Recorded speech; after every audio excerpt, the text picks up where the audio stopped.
Hola, ¿qué tal? Muy buenas tardes. Hello, good afternoon, everyone. We are here in this 4th Congress of Peace Building from a Gender Perspective. This is panel 5, Emotions in the Context of Security. It has been organized by the Social Economic Research Corporation, CIEFE of Colombia. We have invited Eugenia Legorreta, who coordinates the Interculturality Commission, and I give her the floor. Please, Eugenia, you have the floor. Thank you so much. What a great honor. I am so happy to be here with you. I have this honor because I work in the Intercultural Program in Indigenous Affairs for the Iberoamericana University. And what we are going to be talking about today, I think it's a very important issue. Important for the work we do together with people of indigenous communities. Security issues are very much issues of our time, and we see their impact and so many things to discuss about. This is related to emotions and everything that happens to us in terms of security. I think this is pertinent, very relevant. So thank you for this space. And this is a program that is implemented with the inclusion workshop and program. Welcome, everyone. So happy to have all of you here. Wherever you are, thank you so much. Let's begin. Thank you so much, dear Eugenia. Yes, let me introduce my colleague, Juliana Suescum. She is a feminist, a peace-building feminist in CIEFE, and she is going to be moderating this panel today. Welcome, Juliana. Welcome, colleagues of CIEFE. What a pleasure having you here. Thank you so much, Eugenia. Thank you for this very warm welcome. We're so happy to be with you once more in this Congress, in this 4th conference on gender perspective and peace building. What an honor always participating in this Congress this year and other years as well. A year ago, we had a wonderful meeting and we're always remembering everything we did. So happy to be back from our homes now. This year, we are thinking of this panel as of conversations we had a year ago on these issues at CIEFE. CIEFE is a peace-building organization. It is a feminist organization. We've been working in the agenda of women, peace, and security, and of course, with incidents on the 1325 resolution of the United Nations and everything related to the SDGs and the different agendas. This is something we have to discuss. This is something we should rethink, and we should really materialize and sensitize our institutions in Latin American countries. In CIEFE, we've been working in an inclusion program with the CAF and the Norwegian government.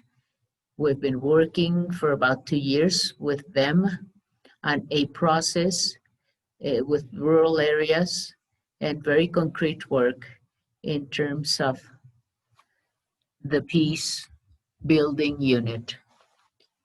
And this is what came as of the peace agreement. In this process, we have learned so many things on security, not only recognizing human security, but recognizing that security should be seen from women themselves.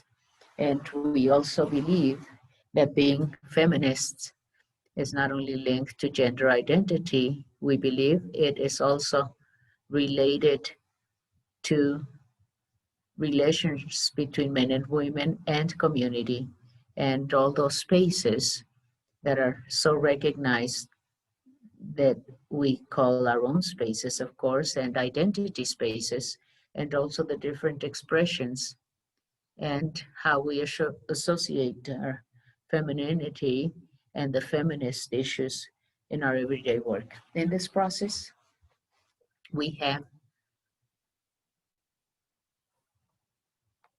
built and prepared a security conception from our perspective, which is a feminist perspective. We want to learn about security with other women from many perspectives. We are thinking, proposing that it's necessary for security to be materialized in everyday doings and for it to be part of our everyday lives, not something just on paper, something just approaching rights, but for it to be everyday practice that each one can narrate and explain.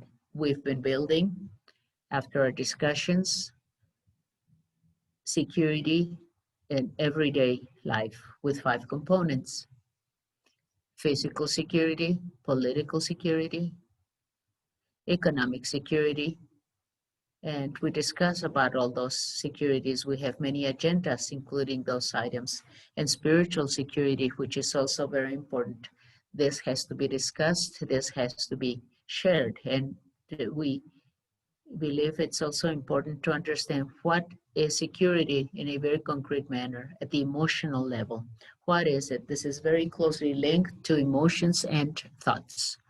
For us, that security means recognizing that we're individuals, that we are not good or bad. Emotions are not good or bad. Emotions are something we should learn to manage and control.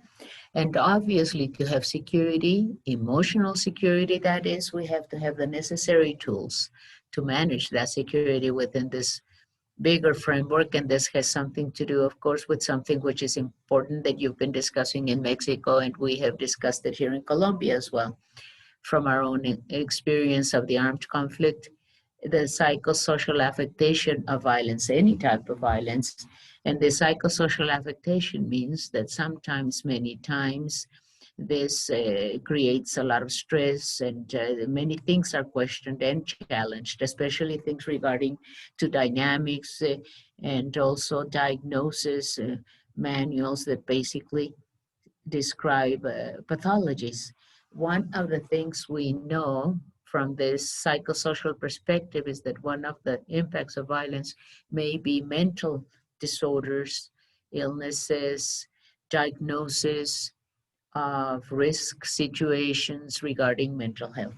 One of the things we know very clearly is that psychosocial perspective should try to recover that damage, to repair the damage, recognizing there's an impact to start with, but understanding there's a transformation in emotional changes, and that's fundamental. And also knowing that violence directly affects mental health and emotional security in general terms. That's why we've been thinking of how to converse, how to discuss this, and how this becomes an everyday material thing that's not, for it not only for it to be a discussion among psychologists, doctors, and psychiatrists, but this is a conversation that everyone has to participate in through the tools we have. What things have already been solved, what things we haven't realized we have, which are the issues in our societies with so much violence, and what things we can fix and recover at the physical level, neurobiological level, of collective social political efforts as well. So this conversation, we hope, the perspectives we put on the table today will be approaching this different questions we're asking, and also a conversation. We know that it is a very important conversation, interesting in Mexico and Colombia and throughout Latin America. So then, with this brief introduction, I want to make a brief presentation of those of us that are participating in this panel today. Yes, on one hand, we have our colleague who is a social worker, and she's an ally, very close to us. She's been working throughout this process, but in other processes also so many years ago with CEACE. And you will be hearing from this colleague momentarily. We also have another member of the CIEACE team. She is a sociologist, and Octavio, who is a doctor very close to us, and he will be talking to us about this issue. So the idea is for this to be a conversational type of panel with a lot of questions, and we shall have the moment to answer your questions and also make comments. So then, in this process, I give the floor. Let's see. People might be having connection problems. Some people might only be heard, not seen, because of connection issues. But what a pleasure having everyone here. Yes, Waida, you have the floor. You can answer the question. Yes, for our panelists, and the question would be answering in 3 minutes the following question. What got you thinking about emotional security? When did you start thinking about this? Can you tell us?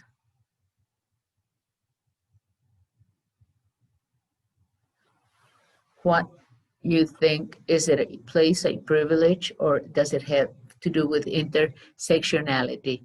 Which is the place of privileged subordination? Yes, good afternoon, everyone. I'm Waida Guerra. I'm in the CIEACE team now for about 2 years. What brought me to start thinking about emotional security? Well, it's been a long path. I started it working in education for peace in Colombia since I was at the university. This is something that I've been working on. It moves me so much. So many of my emotions are deeply touched by this issue. And I've been working with collectives on this issue through performances to commemorate forced disappearance. And this has to do with emotional security, especially throughout the armed conflict. And it has to do with emotionality and cathartic emotions, cathartic experiences in a collective environment. So that's how I started with CIEACE in the project Juliana was mentioning a few minutes ago, working with women from different territories. This has been quite a beautiful experience, working with both groups and ourselves to discuss emotions and the role they have in terms of security management in our everyday lives. In terms of the privileged part of all this, well, the education I had has to do with that. That's my place of privilege. And the subordination has to do with security issues, being a young woman, because we young women normally do not talk about these issues, and we are not included in those discussions. However, I think this is a long path and that we are making changes in terms of security issues. Thank you. Thank you so much, Waida. Please, you have the floor. That is. Yes, hello. Can you hear me? Yes, we can hear you. That is wonderful. Oh, what a pleasure seeing you, meeting you. And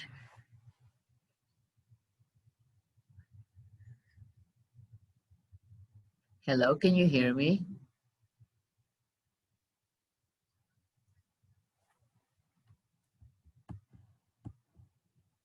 I'm Dispares. I live in the Guajira department. I'm a social worker here in Colombia.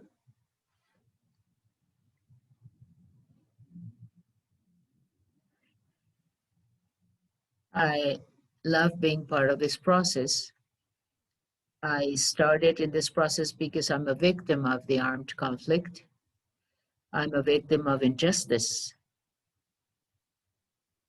And I saw injustices and human rights violations, especially the rights of many women, and so much silence kept by those victims. So first, there's a lot of stigma among women or against women. Everyone is being stigmatized.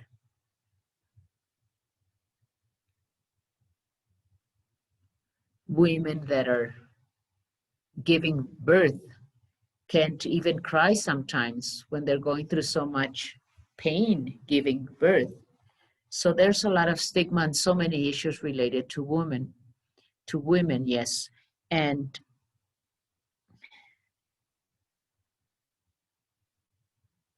we started working with them, with those indigenous women. We started seeing them in a different light. We understood what they were going on. And of course, the psychological impact they were suffering from their own environment with a lot of violence. This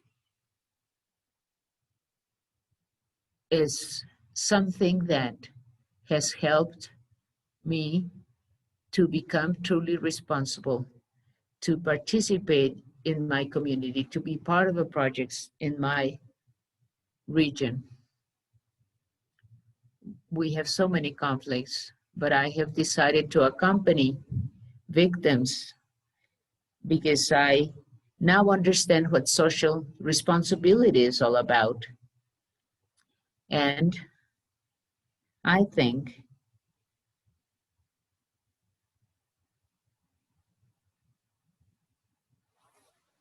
hello? Yes.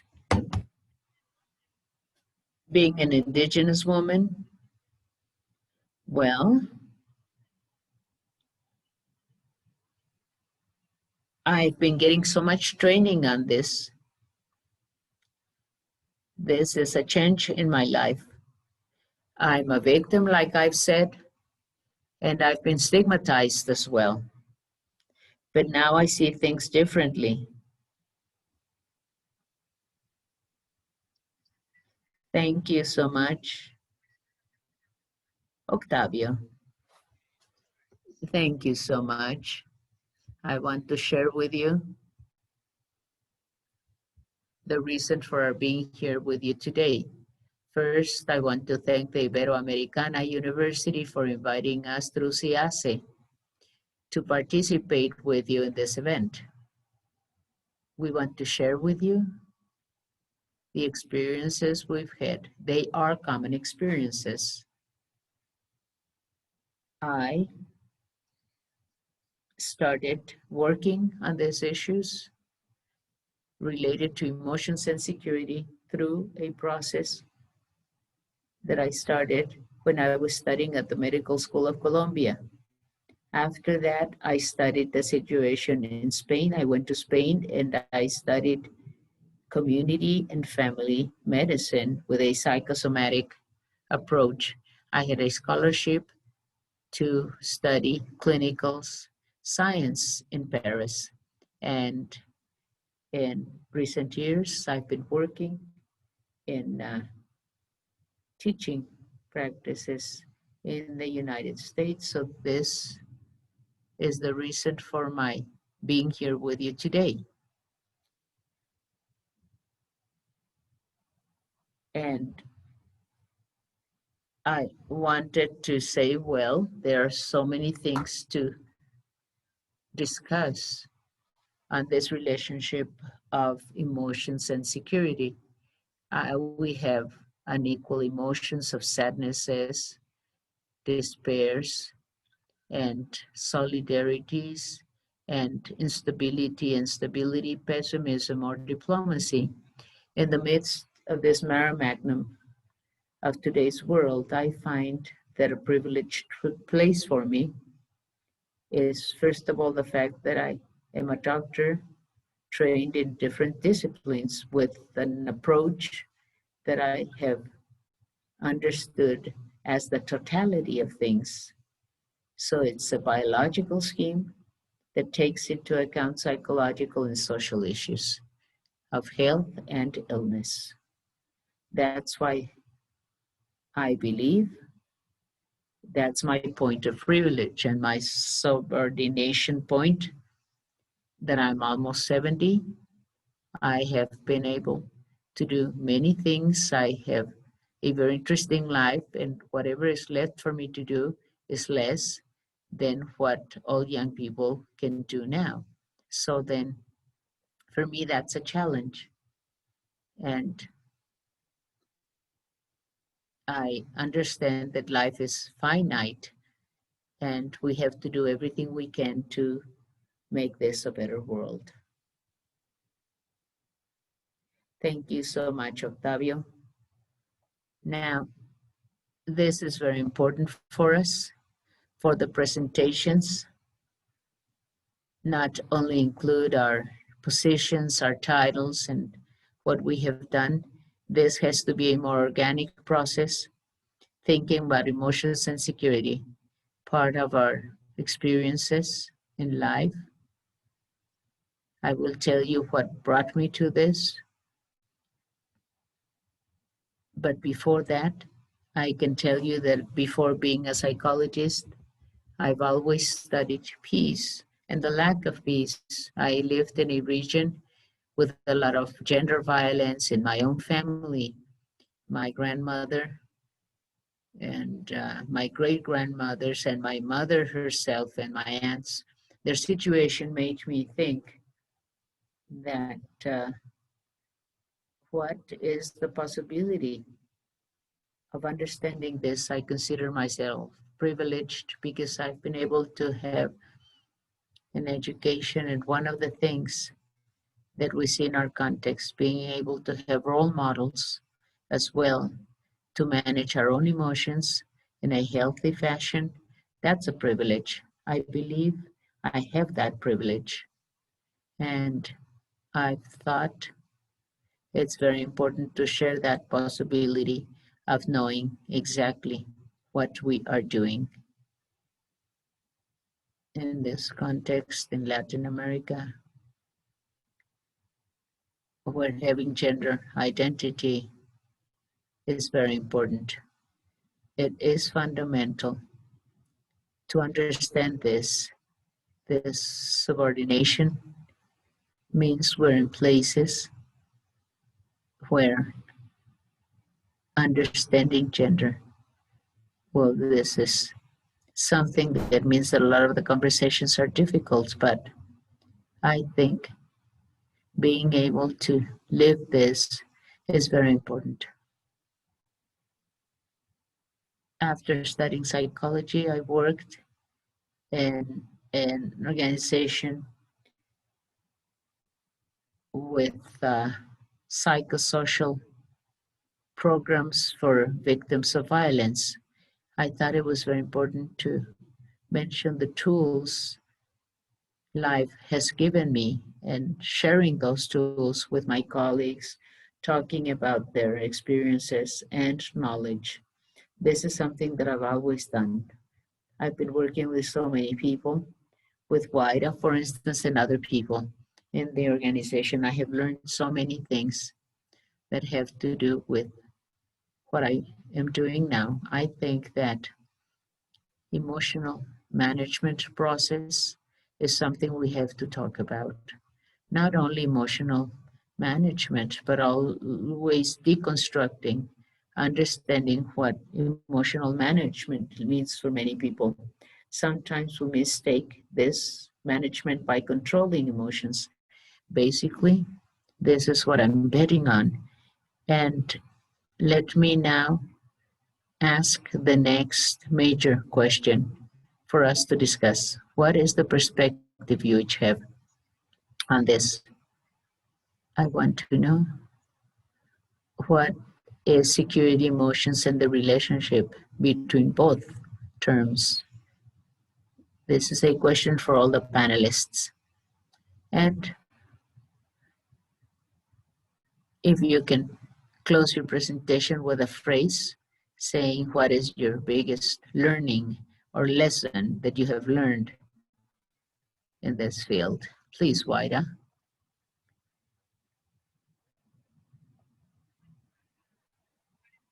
For me, security has something very important. How to live in peace. Security is being in a state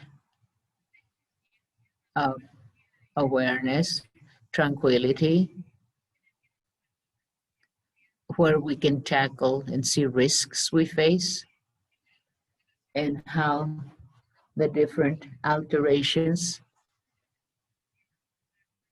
can allow us to manage emotions for a good lifestyle and good quality of life. Emotions play a fundamental role in all this because we can now control, especially in a country with a conflict like Colombia, showing fear, anguish, anxiety. Well, this is a sign of alarm to weaken and perhaps make the person even weaker, the person living in violence. Managing emotions and security mean identifying everything. There are no good or bad emotions. All emotions are tools for a good quality of life. And we have to analyze their context according to the situation we live in. That's all.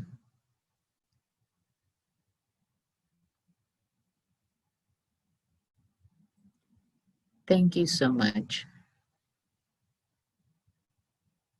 Garis, you have the floor.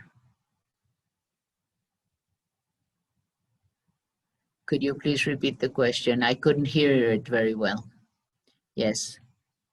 What's your perspective on emotions and security and the relationship they have? And what is the most important lesson you've had in your life, in your work, in your activities on the relationship between emotions and security? The first thing is that for me as an indigenous woman, security is a completely different perspective. I'm saying this as a woman working in human rights, a woman with everyday threats because of the work I do, and from the government side, security has to do with the state. And we also have our own fights as defenders of human rights. For us, putting an escort or police forces do not mean security. Security is a lot more than that. It has to do with spiritual security. That protection my ancestors can give me, protection I can have through my own community, my own friends, my own people.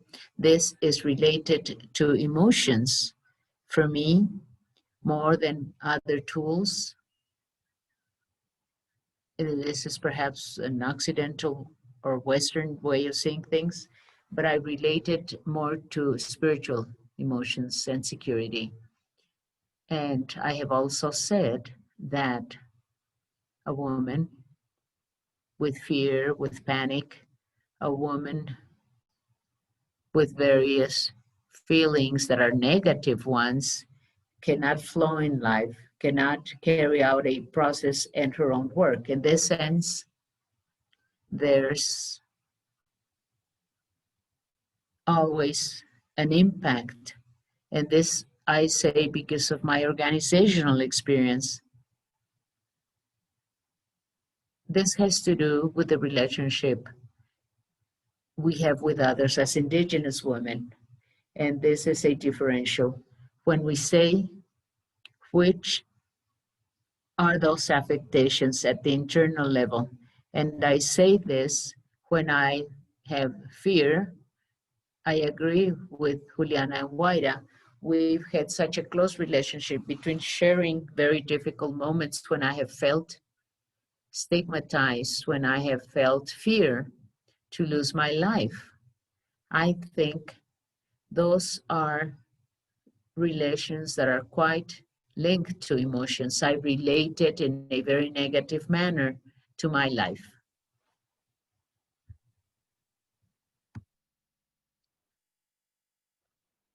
Thank you, Deris, for sharing with us your experience and your perspective. We would go back with you with respect to what you're sharing with us. And now, Octavio, please, you have the floor.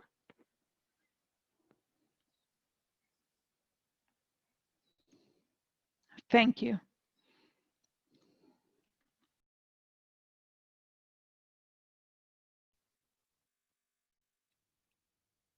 With your question, we can say where our perspectives go from the emotions. And I can see that it was the systematic study of different authors that gave me an understanding of the importance to see what I needed, you know, the emotions that I needed for medical treatment, and everybody that I was treating, I had the opportunity to see very close violence because I have gone, you know, traveled throughout the country, like Magdalena Medio, then Medellin, not with the guerrilla, but drug trafficking, and later on for 7 years in the area of Punta Valle, very wealthy, but with a lot of needs that were not met. A lot of violence because the land was taken, coke was, you know, it's being grown there, and then there's a lot of people fighting over the land and so on. So with this, we can see that we can go even beyond what we have learned at the university in order to see further in the human brain what happens not only in the body of those people that are infected with violence, but when you can see the emotions, their thoughts, their perceptions, the structured way of having an ideology, and even to manage their awareness and the way they behave, the way they react, and to have different actions that are reflections or just mechanical. And this is something that to me that became very important. Writers like Daniel Siegel, and where he travels to the center of the mind, he talks about what it means to be a human being, the experience of people. As Doris was saying, experience of we have lived, how we live our awareness, that process of information of everything that is around us, and there's a lack of hope or hopelessness that when we know that there's not certainty in the area of politics and the financial part, and you know, anywhere, and we are exposed to losing our lives not only because of political reasons, but because you can be mugged and they can, you know, just for any small things, your phone, your bike, And this is a risk where we're all facing this items of not being safe. And there are different aspects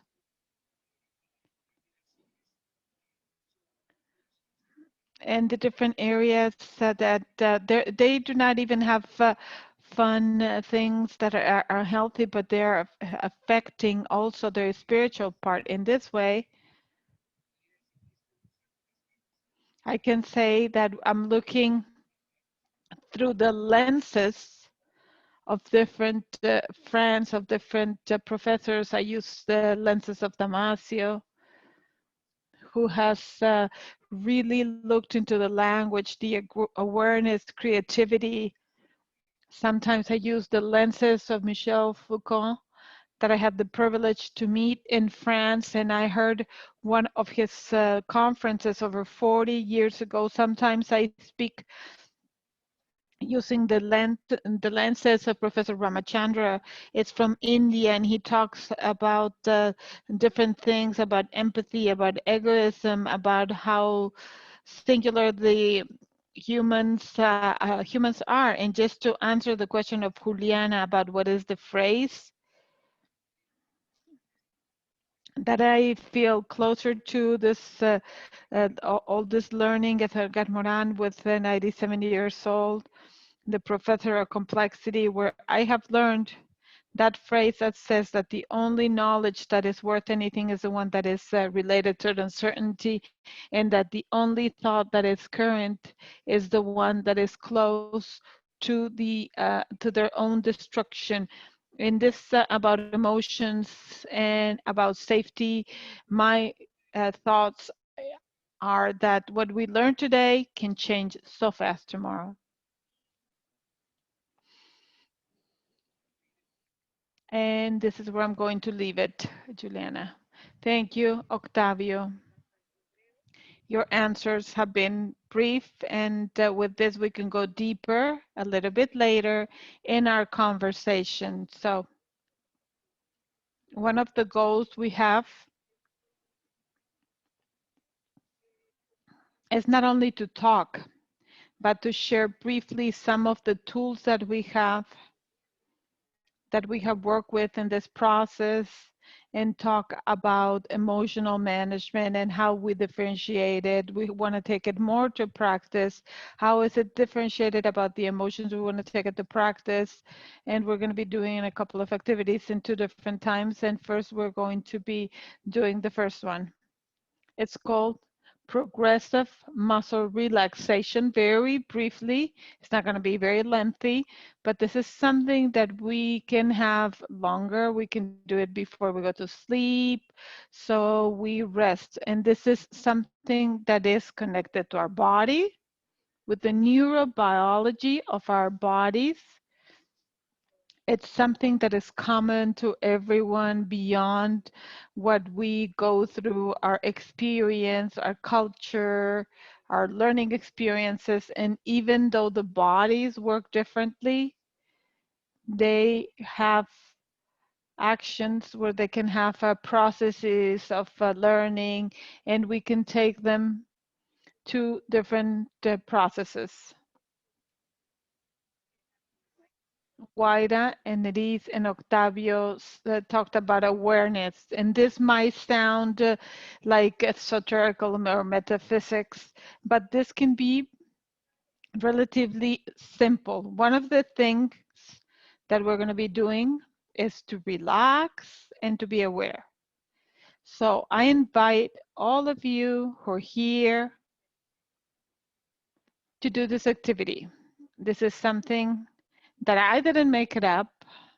Somebody made it up many years ago, maybe in the 20s, in order to relax our body, to relax the entire system. And this is an exercise that allows us to increase the amount of acetylcholine in our body. That is a neurotransmitter that helps us to concentrate.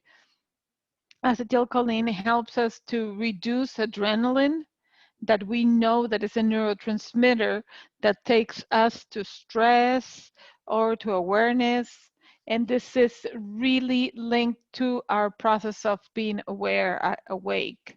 With this, we can be more relaxed, and we can also watch around us. So I'm going to invite all of you to get comfortable.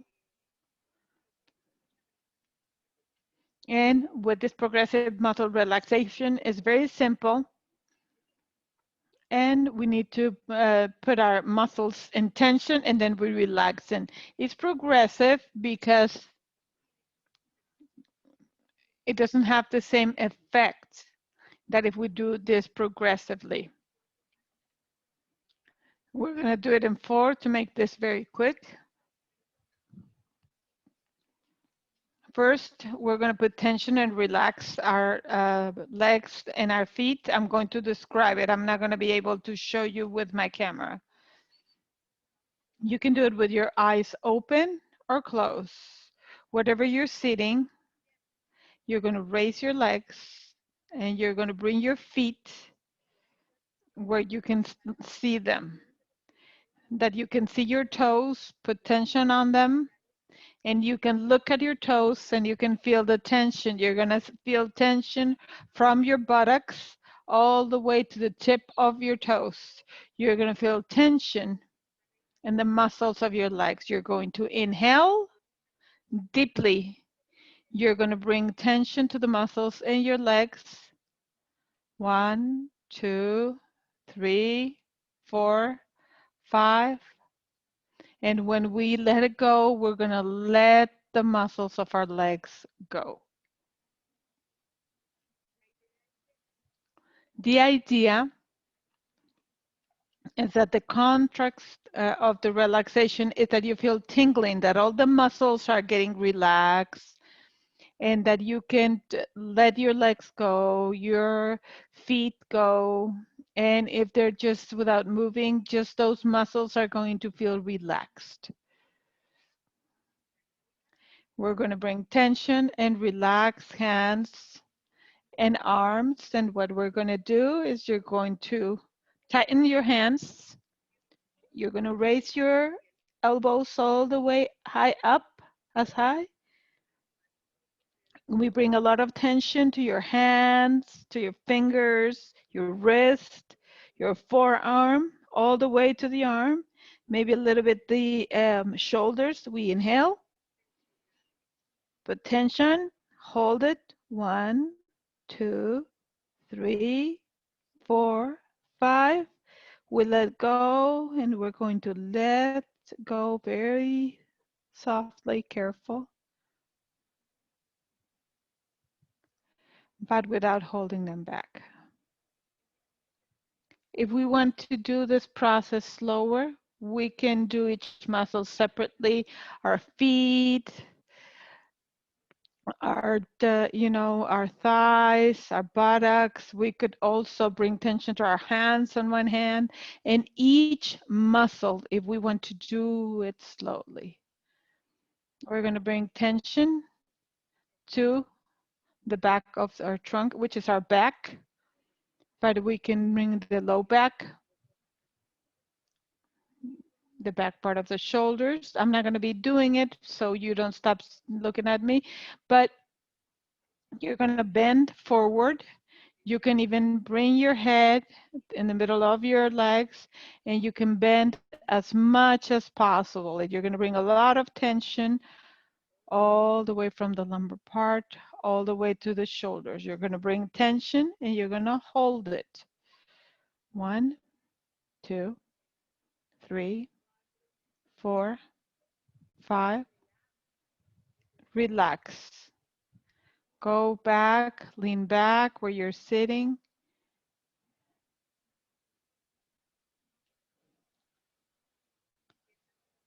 Feel how all your muscles are loosened.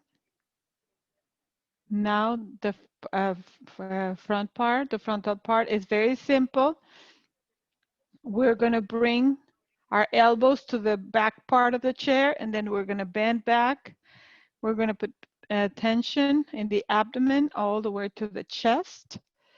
We're going to put tension And we hold it. 1, 2, 3, 4, 5, go. You let go. And last, we're going to put tension and relax the muscles on the face. I'm going to be showing you for a minute, and then we're going to tighten all the muscles on our face. We're going to put tension on our eyes, forehead, and our mouth, like this. Inhale, hold it. Tighten all the muscles on your face. 1, 2, 3, 4, 5. Let go and relax, and stay like that with your eyes closed for a minute. And for a minute, just look at this. And this is just to connect with the awareness, which is to watch carefully. Watch carefully, each and every one of us, the muscles from the bottom part of your body, your legs, your arms, your shoulders, your trunk. And we're going to connect to see how we're doing right now. You're going to think about what you're feeling, if there's any pain, any tension. What are your emotions right now? Emotions are always present. Sometimes they tell us that the idea is to have a life that is absent or free of emotions. But feeling at peace is a state of feeling of emotions. Most cases have several of them. One of them might have catch your attention better or more, but they're usually together. You're going to see what you have. If you have a piece of paper, write down. If you have pain, what are your feelings right now?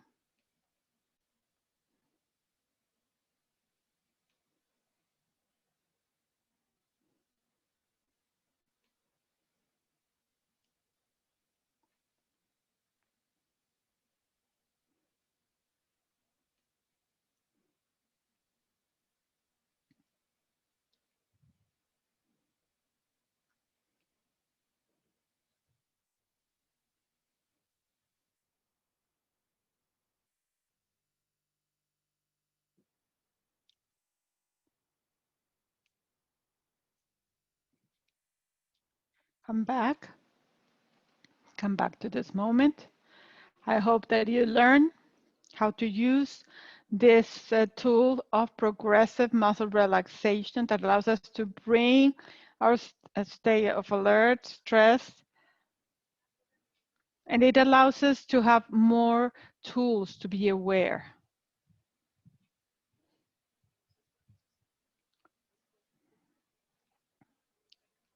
After being so relaxed, we're going to be talking about something that Deris mentioned a little bit earlier about what happens with fear, about feeling safe. Fear is not like other emotions. We cannot just make it disappear. If we want to have a life free of fear, it's part of our emotional system, like like having rage as well. Fear is necessary and is extremely important for safety. In the same way, we would like to talk a little bit about this, and we would like to ask you, on one hand, how have you managed your fears in this process of life, of learning from fear, from emotions, to each one of the members of the panel? And how do you think that fear management, not only in your experience, but how do you think that fear management plays a role in safety, conflict resolution, in conflicts in general, violence, one way that we're allowed to learn. To learn to manage doesn't mean an opportunity to transform our society. So I'm going to give the floor to Waida.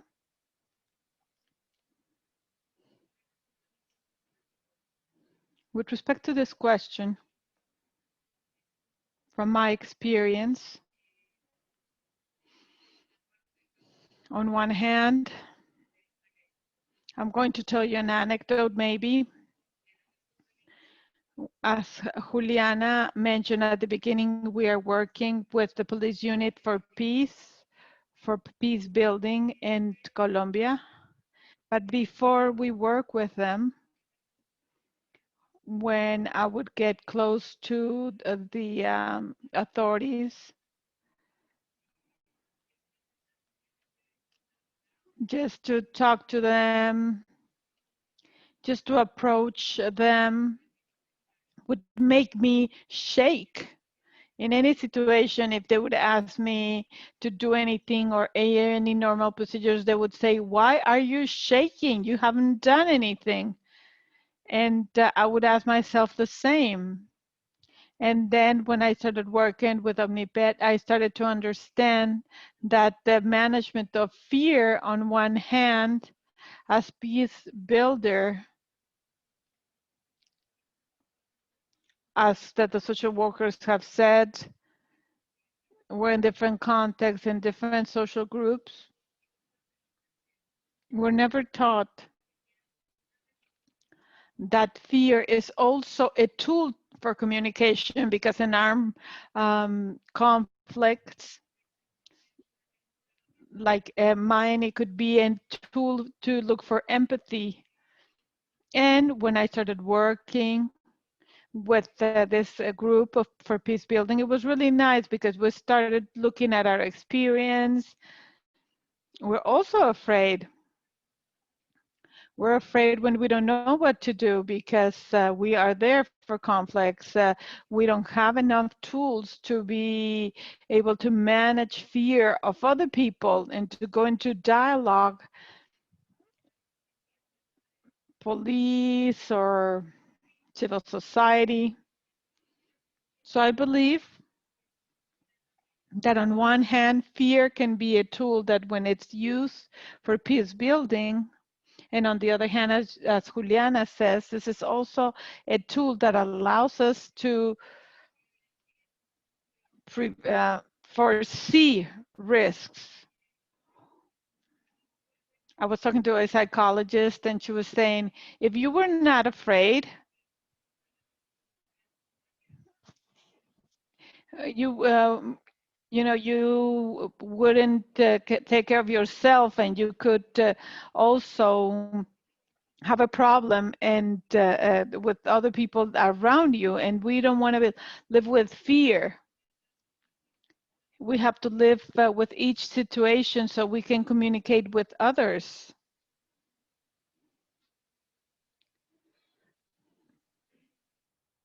Thank you, Waida. Dedis, you have the floor.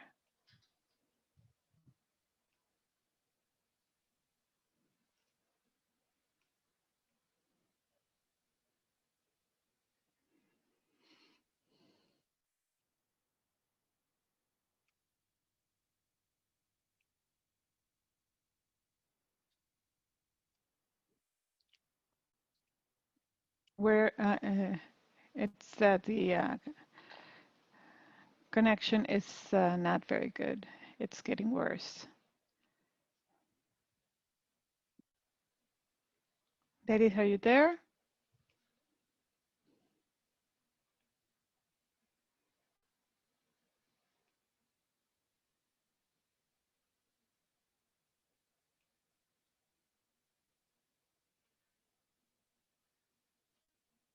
So we're going to ask Octavio to see if Dedis' communication improves.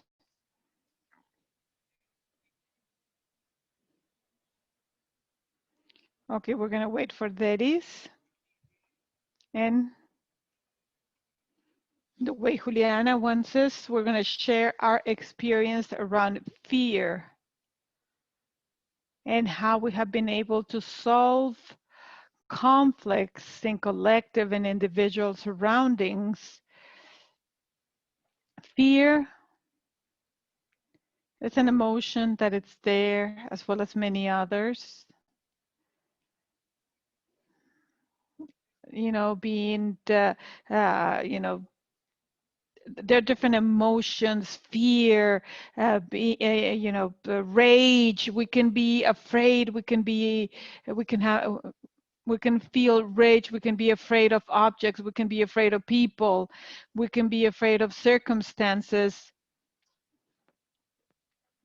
Fear can really take over us in so many situations, and the best way that I can describe this is a method that where I look how we could face this in a way that it would help me heal. When I was very young, my father would say, with respect to fear, don't be afraid, only be afraid of fear. And with that short phrase that I didn't understand, but then I did, I understood the deep meaning. Is that in life, the only thing we have to fear is fear, because fear is a way to be, you know, aware of the risks and dangers. If if we were afraid of, you know, snakes, maybe we could be exposed very easily to a snake bite. If we were not afraid of weapons or the political systems, or, you know, maybe a situation where, you know, we can be attacked with tear gas, well, we would be doing different things, and we could be putting our personal integrity at risk. So the best way, well, I want to share with you, we need to watch. Remember,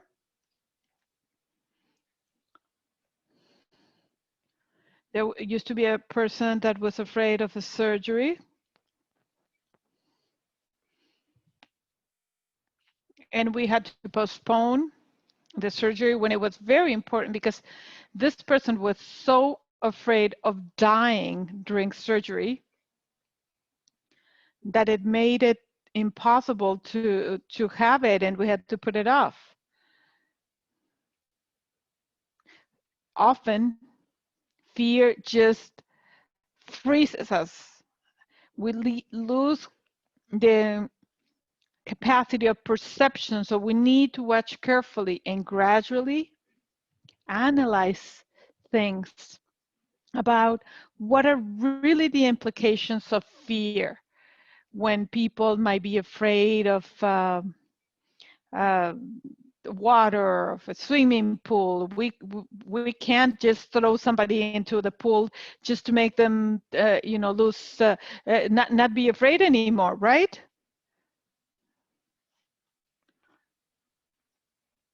We have seen in the analysis of fear, we could have a slow, gradual, or progressive, and then they have to start slowly going into the water. So gradually they could go and they can manage that fear, and that way the person can go into the water and lose that fear. So we start looking at this analysis, we would need to really see what we are really afraid of. We can be afraid of things that are more external. If these are more internal fears, well, an example could be if I'm afraid of nuclear war. But that fear of a nuclear war could be a fear that is sustained in reality it could be more because I watched a movie that made me afraid, or I watched a movie with a scene that really impressed me.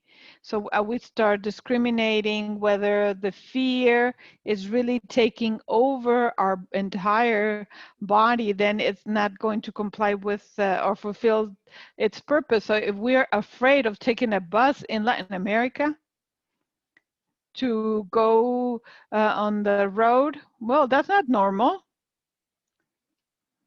Well, our roads maybe are not do not have the right signage, but we can't be afraid.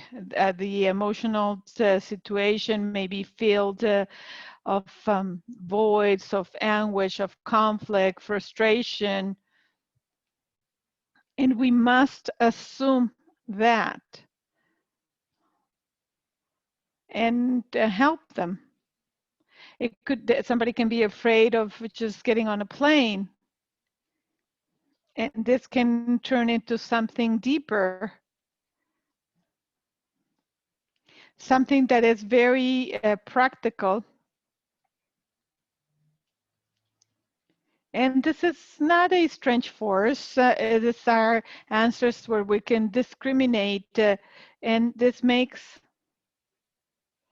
us to look at these emotions and this relationship, so we can see how much can this be affecting us. We cannot be afraid of a bee bite, right? Otherwise, you know, that's going to be a big problem. So if I'm afraid of getting on a an elevator, it could be a big problem. And I don't want to be asphyxiated. So to close this, I want to look at the tools, a way in which I face the situations of fear is to place in the different situations and looking that the fear is something that is deep, that it's not, it's just in my mind, but fear is also filled with a lot of threats that really hurt me and hurt my brain. And I think if I'm submitted to violence, the expression of fear, you know, the risk of dying by an external agent with this, you know, I start feeling and suffering from diseases, the problems of mental health. A lot of the physical problems, I believe, are originate from fear. So people feel, for instance, they have cancer and they're so afraid of getting cancer, and they go through so many exams of all types to reach the conclusion is that they're just afraid of dying young. So I think that to give my colleagues an opportunity, I should stop here. Thank you. Thank you so much, Octavio, for your explanation and detailed description of how to manage fear. Ladies, are you connected once more? Hello, I am. Oh, wonderful. Yes. I think it's better now, right? Not completely okay, but it's better. Anyway, I think that many times I have felt fear. And at the personal level, it has even been not only fear to feel that I'm losing my life in the midst of a threat of this process we live in my country, but also thinking, what if I lose my life? What about the people that are believing in this process, which is a collective process, and they believe in me as a person, as an individual. So I'm afraid of that. What am I building? Who's going to continue the work that I do? I think there are many ways of experiencing fear, and also many ways for fear also to be turned into a strength. Because at the collective level, in my experience, at least when I've had to face situations of violation of community human rights, I've had to face police forces. I've been afraid of facing multinational companies and panic when facing the army. But that fear means that I have also been able to find good energy, the presence of people in my community, and they are always there with their solidarity. And I say, well, yes, I can be afraid, but I'm surrounded by these people who make me forget about my fear. They are supporting me. And I think that this fear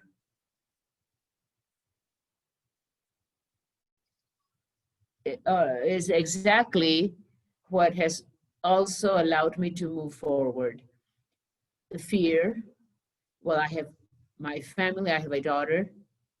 So fear has made me get closer to my family. I am protecting myself more than before because I know I have a daughter, I have my own family, and I have to continue doing my work for everyone, for my daughter, and I have to set an example for her. I have to be her role model.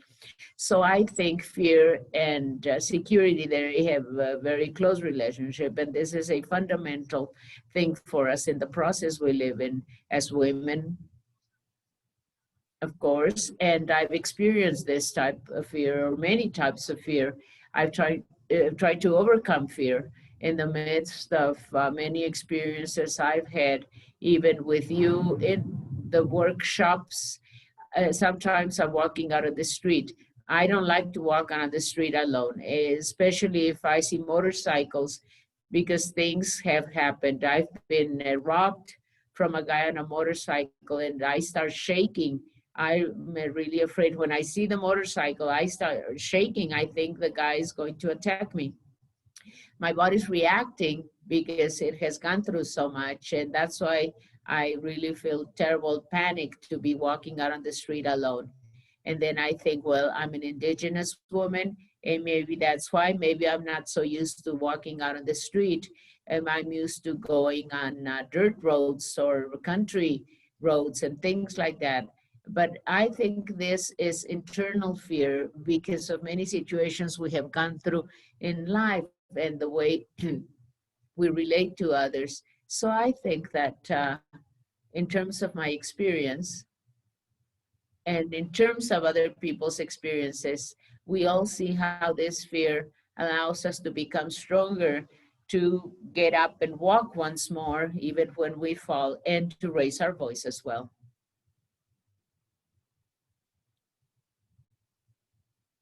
What can you tell us, Deris, as a summary of what the other ones here have said?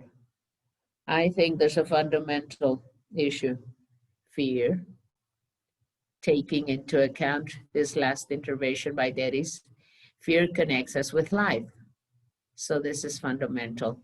This is the emotion that allows us to protect ourselves and to connect with motivation for our own existence, and thus be able to identify that fear and do this exercise that Octavio showed us of observing, paying attention, connecting to real risk and knowing what is real and not real.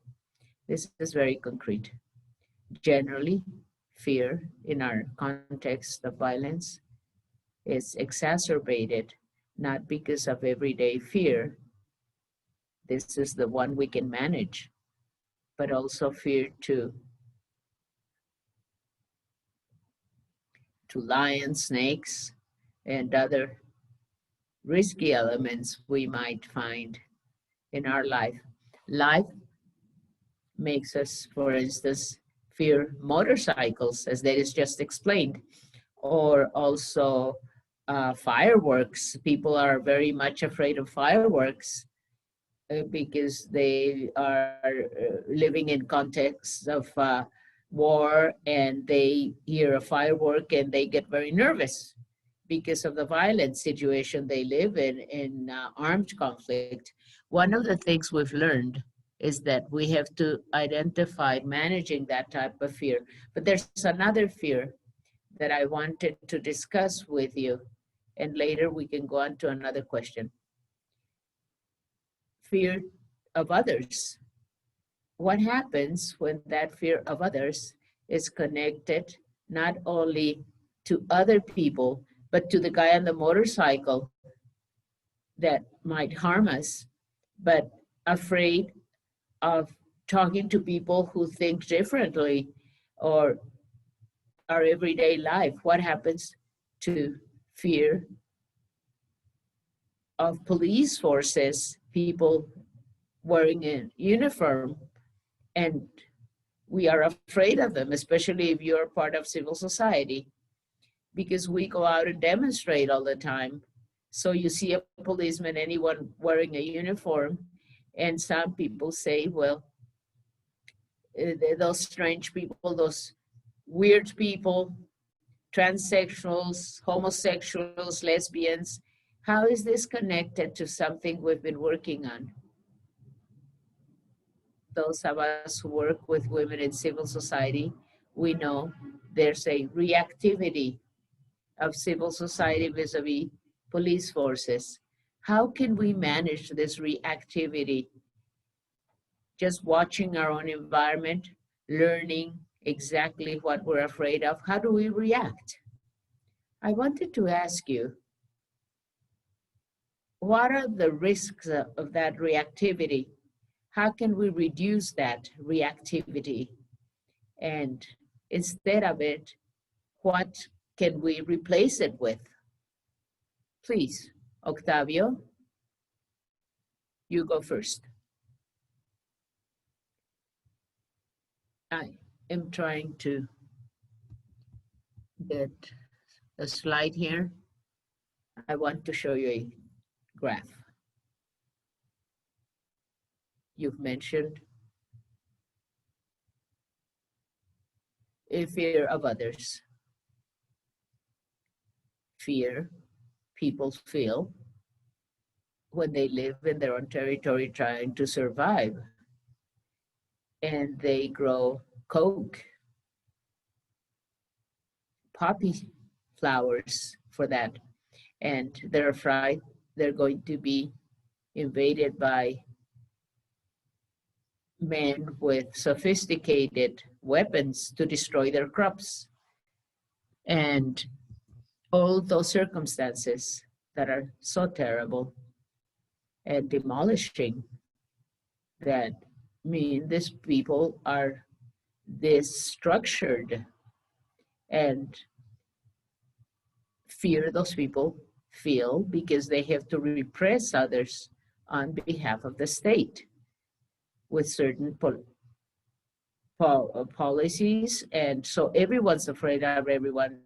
The soldiers are human beings, and the poppy growers are also human beings. So we have to really see emotions through our conscience, because although conscience, we think it occupies a different dimension, not just the emotional one, not only the thinking activities of it all, we do have to work on intermediation, especially in conflicts, to be aware of this, for us to really see how much are we capable of facing up to those dangers, hazards, and threats. An important part of action and reaction can be seen right here. These two photographs I'm showing the group of people that are holding a demonstration, and these are the policemen on the defensive with shields and helmets and tear gas and rifles. Whereas we here have defenseless population, only with their voice that they can raise to protest. and they are not armed. They have no equipment, no tear gas, no weapons. So the people that are repelling people's demonstrations can also attack the people in a very violent fashion. So you see this one, this is a very recent photograph. This is a meeting we held in one of the towns here in Colombia last week, and about 15,000 indigenous people of the western part of Colombia were mobilized throughout the national territory for weeks and days to reach the capital city of Colombia. They had to overcome fear of being attacked because they were so stigmatized in a very barbarous fashion, saying that they were being infiltrated by the guerrilla movements, that they were simply instruments of various people who wanted to use them to create disorder and plundering. So these are the people, this is from the Cauca region, and they set a transcendental example, a very profound example that has to do with Colombian identity. They showed they are not infiltrated by anyone, that they have fair demands over their territory, democracy and peace, and also for security. They showed there wasn't even a single window, a single broken window, that they were not burning anything, that they were not plundering, that they were not rioters. And this is what they showed. They showed it to the president of Colombia, who didn't want to talk to them, who traveled to not talk to them in the capital city. He made them waiting, and he was so disappointed because these people overcame their fear through their peaceful actions. They were afraid to vindicate their rights, to protest, yes, but they were able to overcome that fear. If they had been reactive, however, we would be talking about people that are highly exposed to attacks. But thanks to this work they did of defending their territory, of being close to each other, of acting in a very peaceful fashion, that's how you can face fear. A person alone will not ever dare do a demonstration against the state. But when there is a collective doing the demonstration, this is another story, of course. They are peaceful people, and that's the way they work in a very collective manner to overcome fear. This is not only a matter of reacting. Things are not always solved when you react. You can just overcome fear of weapons. And some people said, we are afraid of fear, so we're going to face the enemy also being armed. But other people said, no, we are not taking up the arms. We are singing in front of our rivals and enemies. This has to do with the action-reaction. You cannot provoke more violence through violence. You have to manage emotions so that we all know how to act in a very smart fashion without falling into traps posed by the enemy. Thank you, Octavio. Thank you for telling us about the connection between reactivity and violence. I think that's a substantial point. So, Waida, could you comment on this, please? Well, on this question.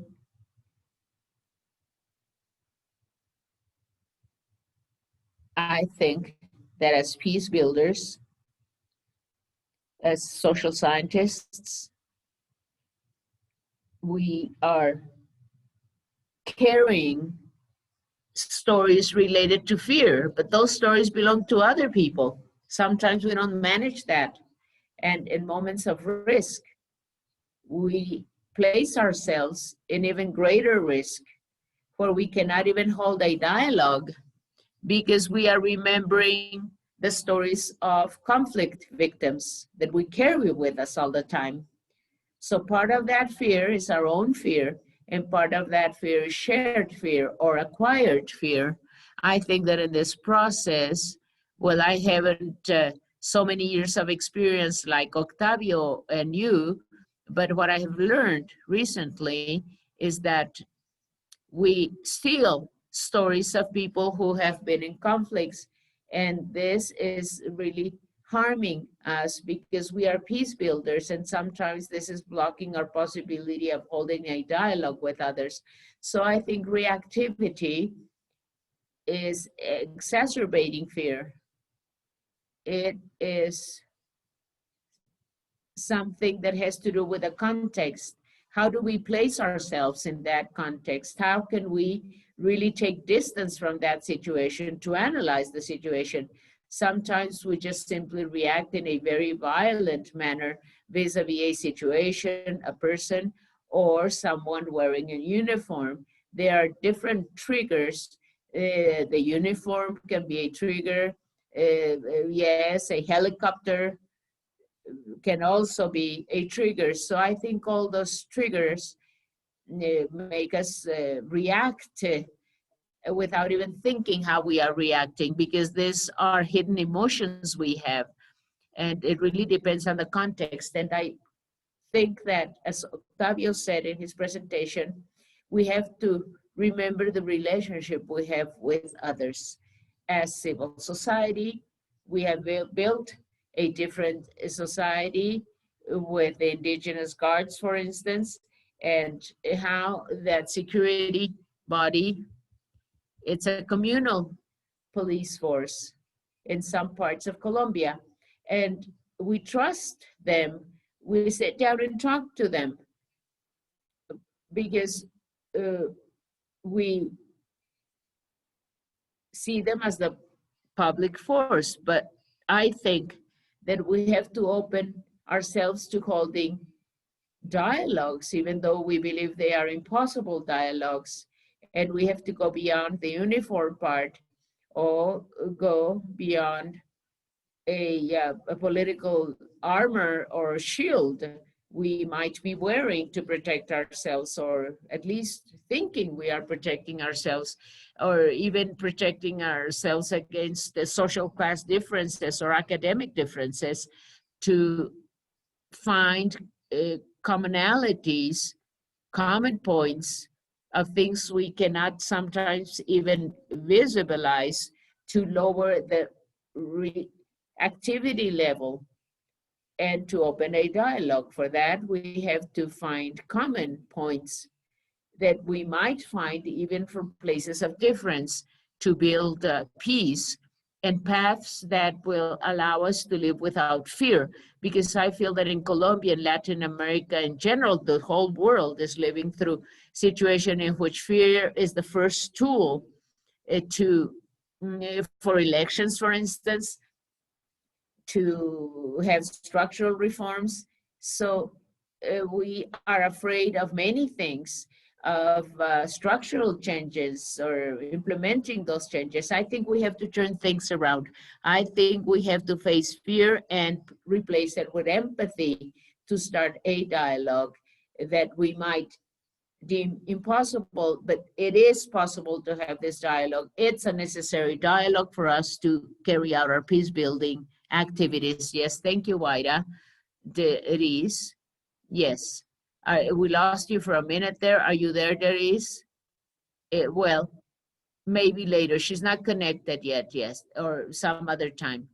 Yes, let's now continue. Would you have a question here for the panelists?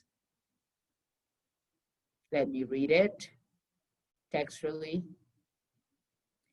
What can you say about fear to this, fear of this contagion, this pandemic? Please, Octavio, can you answer? We're talking about a fear, so let's continue with fear of the pandemic. Yes, I would say that a pandemic of these characteristics of COVID-19,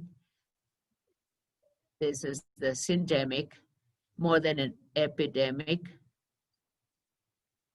We use syndemic, saying there are many synchronic aspects that turn this into not just fear, but a lot of respect for the virus. We are facing a virus. is not such a strange virus. We've had other viruses before, SARS-CoV-1, respiratory illness. This came some 12 years. This is SARS-CoV-2.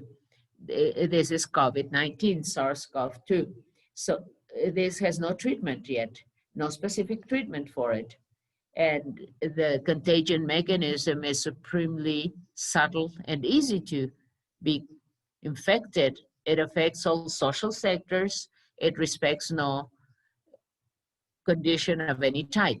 So fearing contagion, I would say it's like a defense. This is what Juliana was saying. If we're not afraid of contagion, well, practically there would be more millions of people infected, I mean, right now.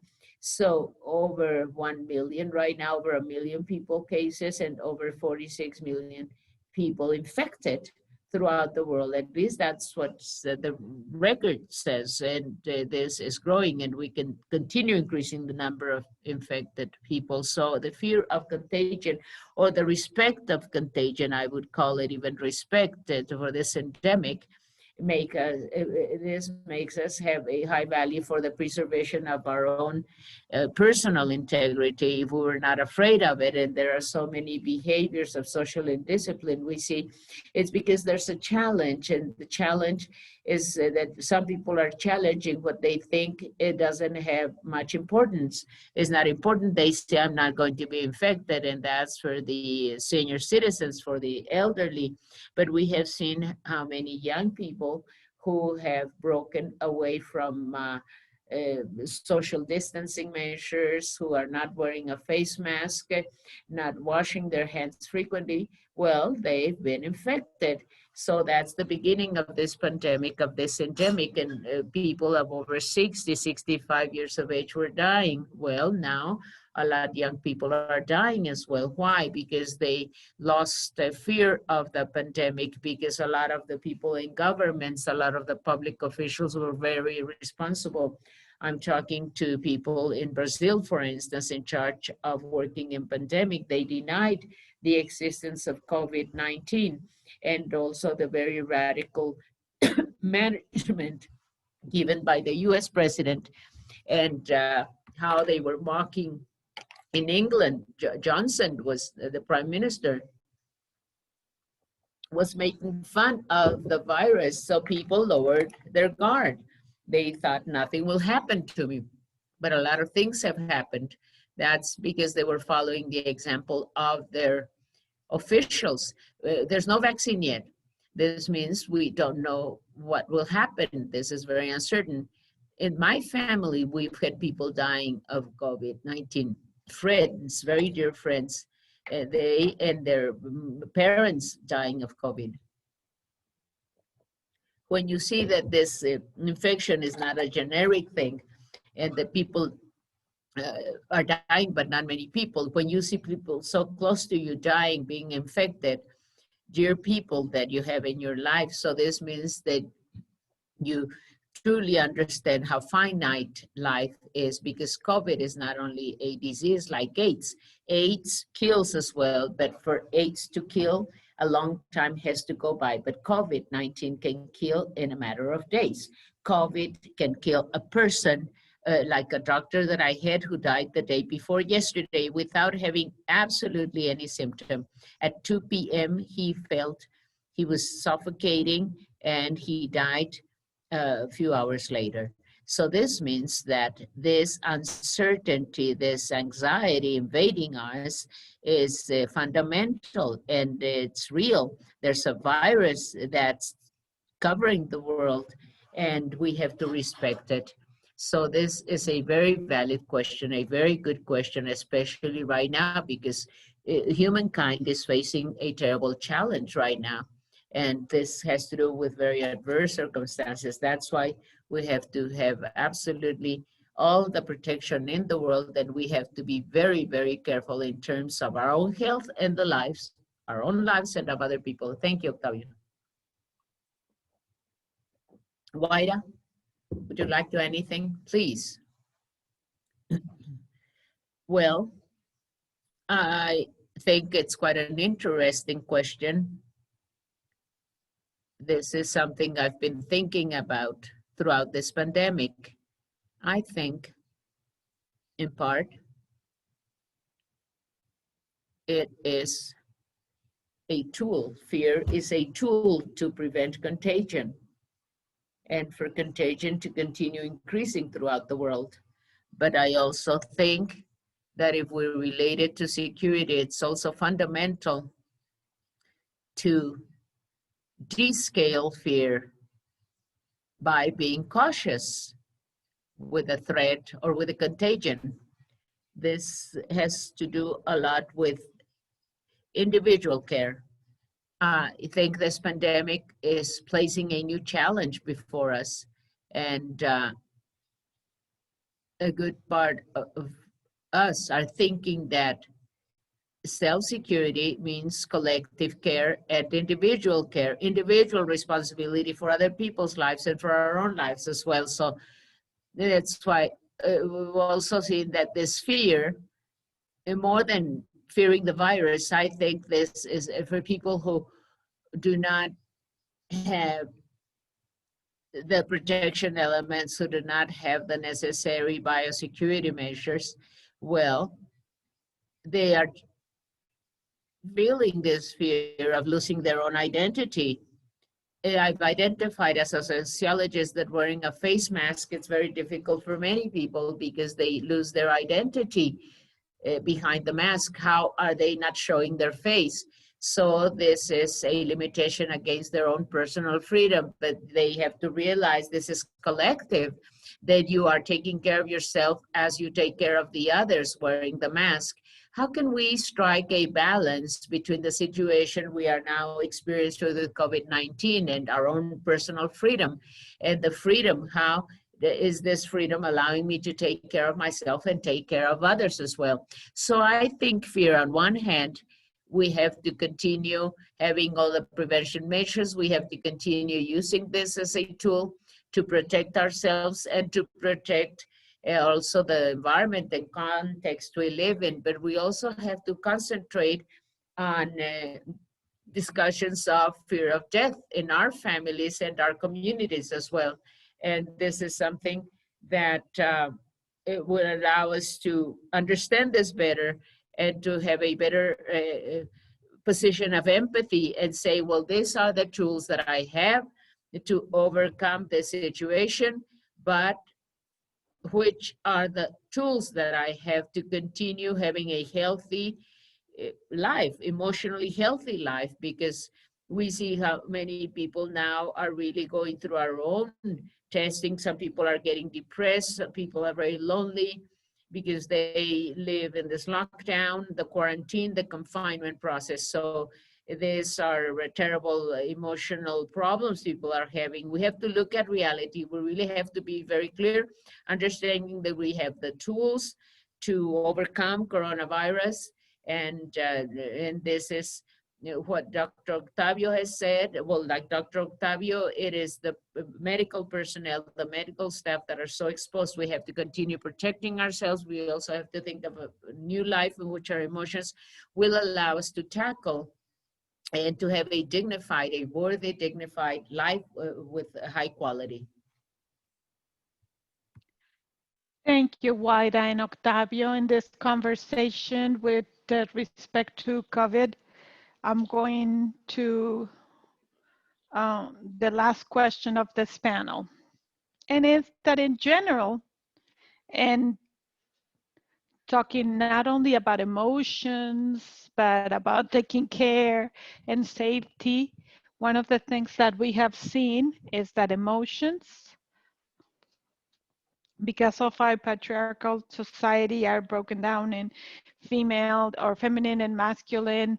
Not only this, but these are emotions that helps us to manage and emotions that are better accepted in women, and they teach that it's okay to express them, but some others, when we speak with somebody from the police that says, oh, you know, We have 10 tools that if they give 5 to men and 5 to women, that's what happened to emotions. Emotions have to be expressed differently. And yes, the same thing. Everyone has the same experience of the emotions, we just express them differently. But I wanted to ask you to close this conversation. Dedis is back with us, so I would like to start with Dedis. What other emotions have you identified that are very necessary to you? How is it important to learn to manage? And what have you learned besides these emotions that are a little bit separated and divided? And how you express rage and sadness? Women are allowed to express sadness very easy, but historically, and what happens with respect to breaking down emotions in safety, in everyday safety for women, but also it scales up at other levels of the situations. Dedis, you have the floor.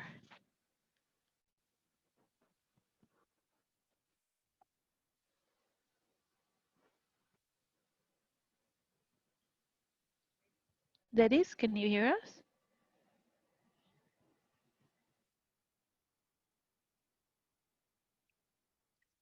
I think we lost her again, so we're going to give the floor to Octavio.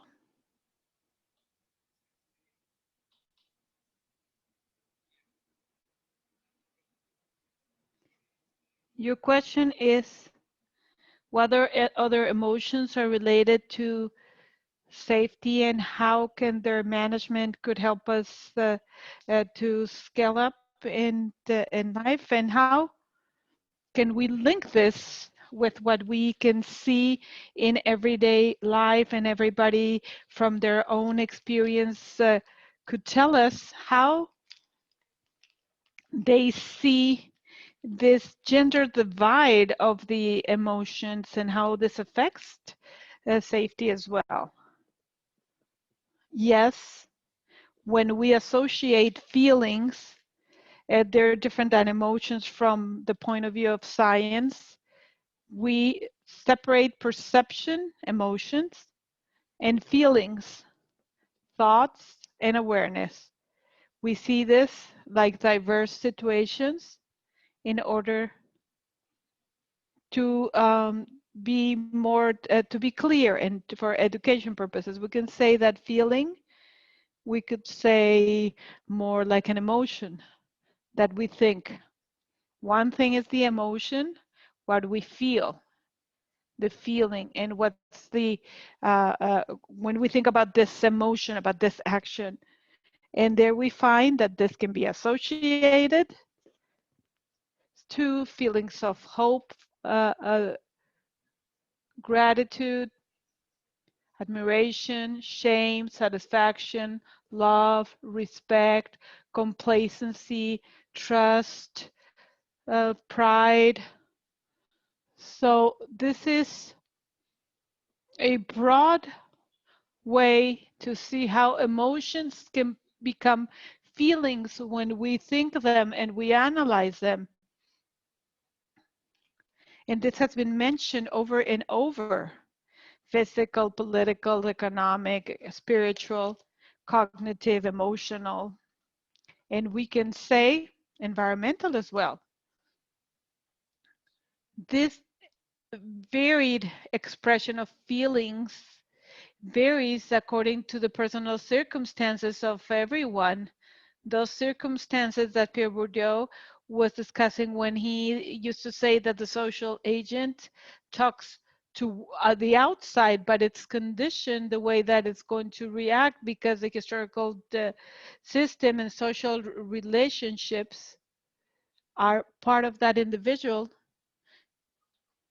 And from the point of view of the practical word, so they have a place, a situation, circumstances, and he acts in a certain way in a social world, and often is not aware of this with respect to sanctions, but with respect to feelings each of us can be having, feelings that can be opposed. Maybe for some people, the lack of certainty to go out and buy because they're exposed can make someone be isolated.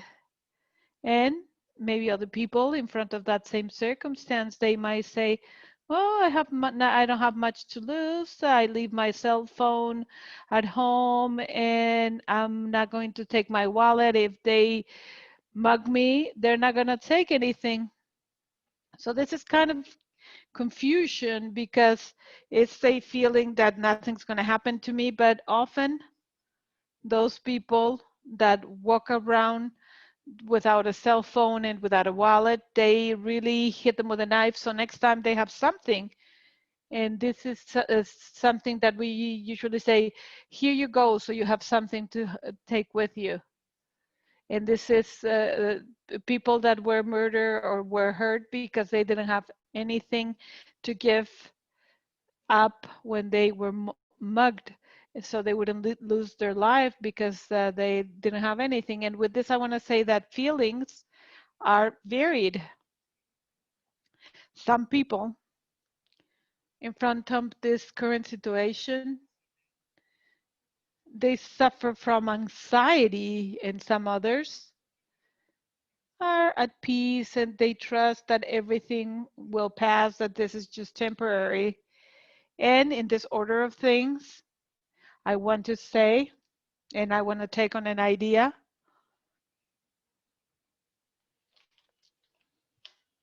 that when you look at how to manage emotions, feelings, you might say, well, can we manage these emotions even when we're going through extreme situations, maybe like at a concentration camp, like Viktor Frankl? He's known for his stories because he was in a concentration camp. And then he was a psychiatrist and he was able to confront the situation and get out of there. And when his phrase that said, if it's not in your hands to change the situation that caused you pain, you could always choose the attitude in which you face that feeling. So this is also attitude in the way that you face that circumstance. Or Anna Orson, this is a psychoanalyst in the United States, very famous, that she was also in concentration camps. Her father and her mother were killed at the concentration camps, and she was going to the concentration camp. She was going to be killed. It was really crowded, so they stopped the sessions, and she was able to come out alive in Auschwitz. 17 years later, when she was exiled in the United States, very well known in science as a psychoanalyst, one day she found that her children were enjoying at peace, a peaceful life, away from that violence that she lived 17 years earlier. And she reflected on how could it be possible that so much time went by, that she saved that feeling and the loss of her identity because she suffered so much the fact of having been in a concentration camp. But for 17 years, she didn't get that emotion until she saw a paradoxical situation with her children that were very much at peace in a circumstance that was completely different than what she lived. And she says that from there was cry and anguish because she lived again that situation. So to manage those feelings and emotions has to do with tools that are being studied. We have Daniel Goleman that has looked into this, that was wise enough to establish that intelligence is not something weird in the brain maps, but that we have an emotional intelligence. A little bit later, he found out that we also have social intelligence. And in order to manage those emotions, he talked about the appropriate emotions, about being aware of our own emotions, about understanding the feelings, tolerating frustration, increasing the capacity of empathy, improve social skills and personal skills. Like, for example, one of the things that I use is the phrase that you have to place yourself in the brains of others. Instead of saying you have to stand in the shoes of somebody else. No, no, no. We don't have to stand in the shoes of someone else. We have to stand in the brain of somebody else. What is happening inside their brain? What are they afraid of? What is going on in their mind? What are they thinking of? What are they afraid of? What they feel. And as Daddy said, you express through silence, because silence is another way. Silence is a way to describe and to have feelings. Silence is obligated by someone that cannot speak. Maybe you cannot tell the friend or the husband or the wife, and you have to be at quiet, absolute silence, because you might run the risk of other problems. Those silence is a way of getting sick, because if you cannot express your feelings, if you cannot talk about your emotions, if someone cannot cry, if they have to look the other way, when they have to say hey, hello, when they get to a place where they don't feel comfortable, all of this has to be analyzed, because all of these things make this association with safety. They cover us and they can eat us up. But I would like to round up this idea, bringing forward a philosopher that went to the university, didn't get a degree, but he was called an honoris causa. He wrote so many books, so many essays. And in Spanish, El elogio de la dificultad, de Stanislao Zuleta. Our disgrace is not so much the frustration of our desire, but the same way of the wishing or desiring something. Instead of having a wish for a human relationship that is complex and can be lost easy, that stimulates our capacity to fight and makes us change, we want something without shades and no danger. Instead of wanting a society when it's that can be done, that is necessary to work hard, we are dreaming about something perfect, a world where everything is easy, everything is solved. But no, that's not. The world is about joining efforts, about being together. It really hit me when I saw this panel, and there's one person's last name is Peace in English, Paz, and the other one, the last name is Guerra, which means war in English. And it's really interesting because we have to understand each other as unique beings, not only as social beings. We depend on each other. We have so many things. We're part of the community. We are afraid of diseases. We're afraid of nuclear war.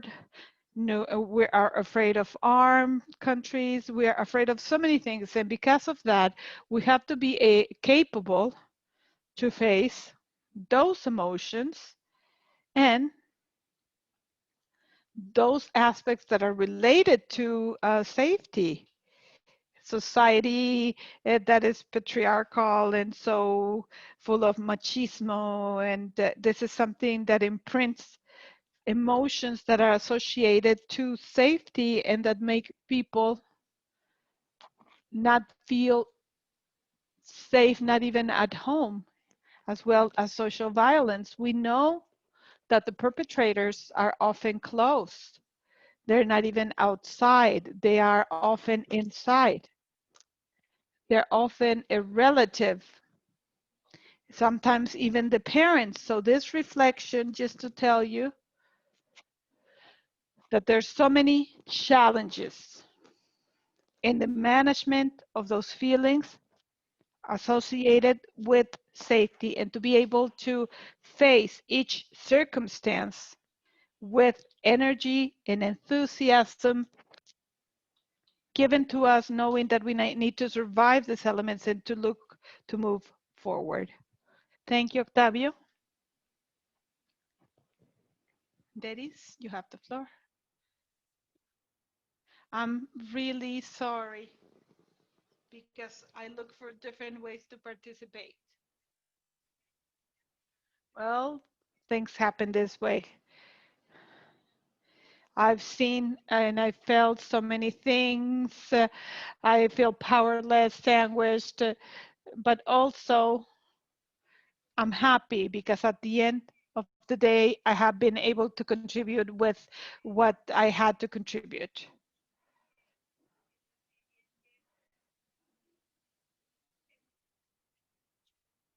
I have felt anguish, feelings in different circumstances. When I feel that I'm not going to achieve my objectives, that something is just getting out of my hands. And these are different processes, and I've felt powerless when I see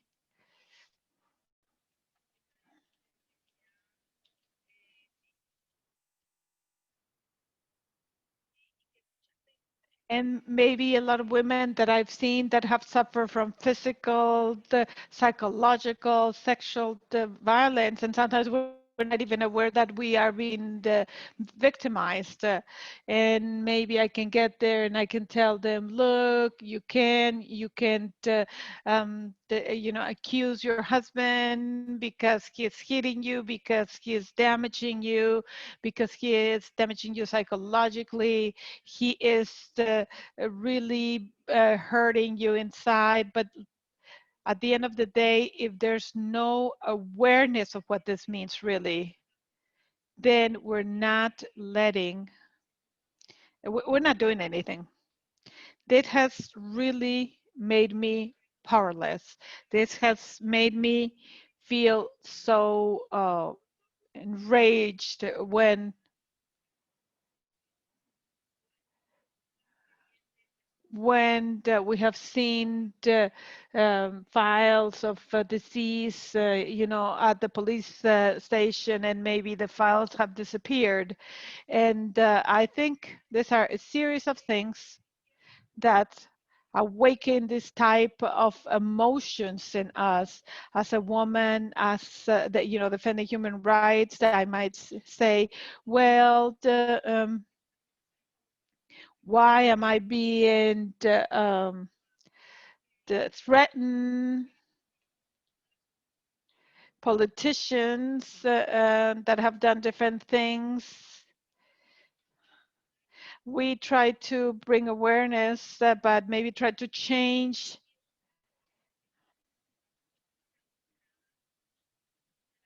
Maybe some that were damaged, like we were in the armed conflicts.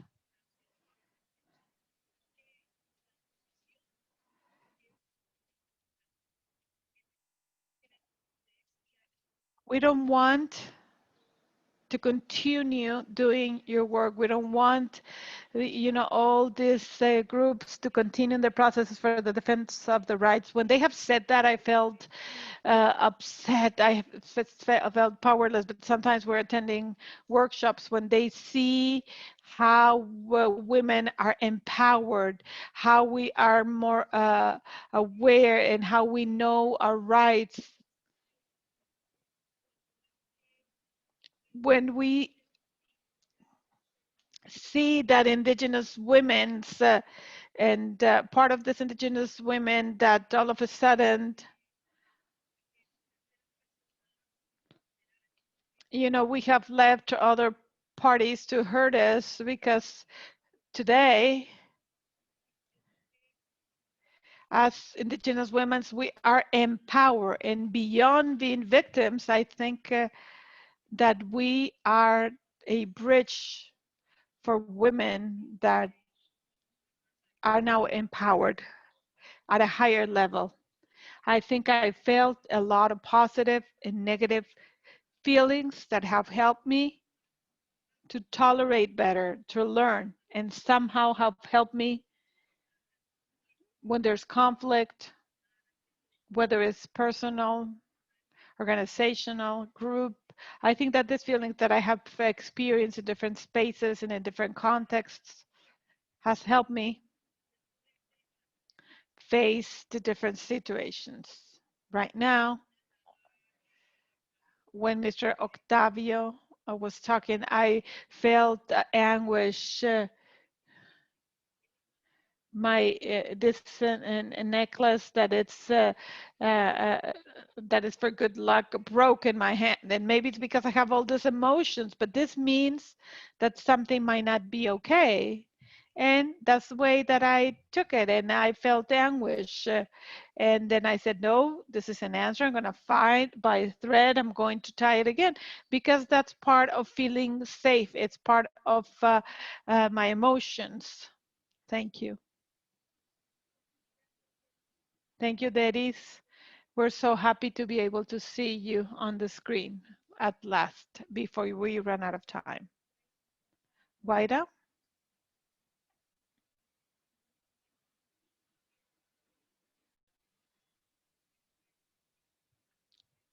What I have learned working at CIENTIFICA, and I believe that we have to start transforming this way of thinking, of using and executing safety net from masculinity. It's not that masculinity is bad, but we need to find a balance, like masculine and feminine, to be able to achieve this balance. Safety to me, beyond of what I feel that it's maybe is not exactly right, talking about safety, about arms and uniforms and war, I think I see other things. Protection, this paternalist logics that say, well, how am I going to be taking care of all of you? You know, no, it's more this logic of dialogue. These are my needs in safety, and this is the right place for each and every one of the persons. And to look at the society, the differences, the different vectors that we may have,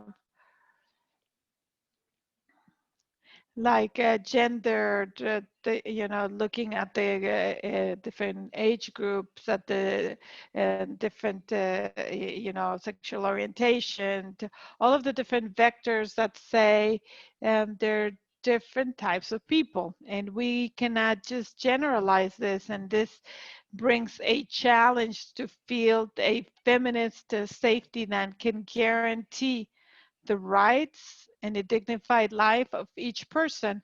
But I think this is a challenge that must be assumed.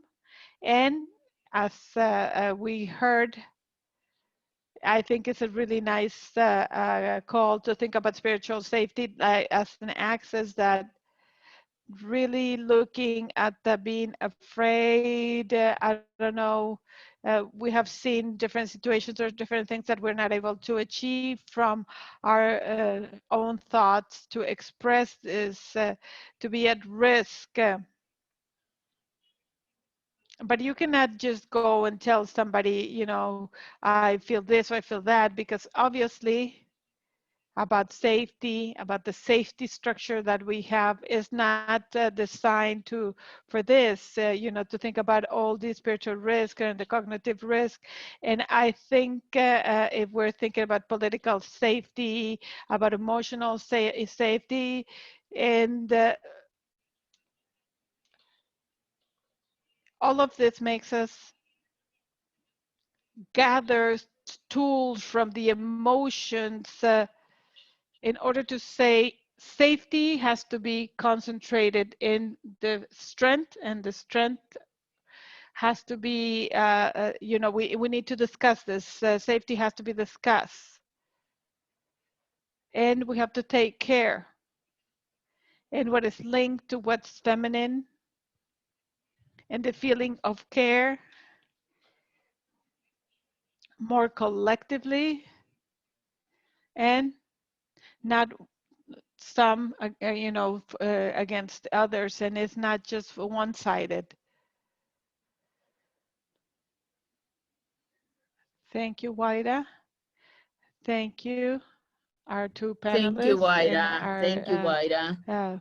Thank you for sharing our panelists, for sharing your experience, your knowledge, your perspective, everything that you have learned, who you are. This has been a good experience, a lot of learning that leaves a lot of lessons and tools, and we have so many questions. I want to close this conversation with some of the things that you have mentioned throughout the panel. Let me revisit a couple of things here. Waida and Octavio, you spoke about the importance of strengthening and finding the strength through emotions like fear and rage, and reaching your own emotions to transform conflicts and to relate to others and to find a possibility for a dialogue. Something very concrete on this. It's easily said, but not done.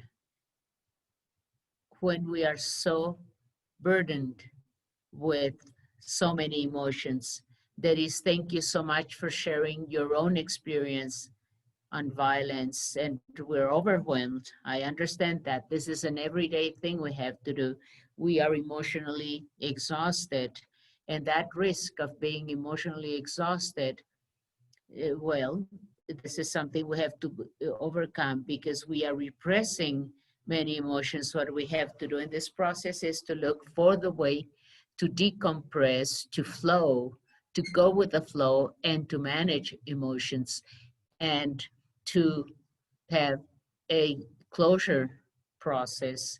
And so we said at the beginning that we know violence has an impact on our mental and physical cognitive health, our general health, as said